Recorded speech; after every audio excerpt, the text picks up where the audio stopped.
Things that are haram or makruh for those for whom Gusul is obligatory. 197. For those for whom Gusul is obligatory.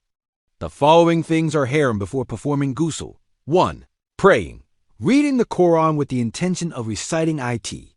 Even if it is only one verse, it is permissible. To read verses related to praise and prayer with the intention of prayer and remembrance. It is permissible for a woman who is junub or menstruating to recite Surah Fatiha with the intention of supplication. It is also permissible for such a person to teach children Quranic verses word by word. It is also permissible to say the Shahada, recite the Tasbih, and utter the Takbir. 2. It is forbidden to touch the Quran, even if it is only one or half a verse, or to hold the Mushaf-i Sharif.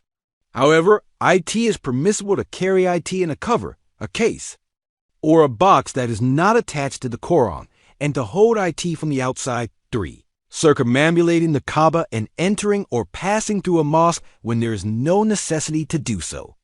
However, if there is a necessity, it is permissible to pass through. If the door of a person's house opens into the mosque and that person must pass through the mosque to enter their house and perform WUDU, that person may pass through the mosque to enter their house and perform WUDU. This is a necessity.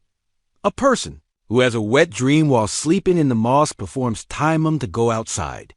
However, with this TEYEMMUM, they cannot recite the Quran or pray. 4.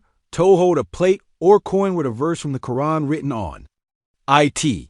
Things that are makruh for those who need to perform Gusul to do before washing. 1. Touching and reading any of the religious books with the hand. 2. Eating and drinking without washing the hands and mouth. Writing from the Quran on a page or board laying on the ground without touching it. This is also disliked.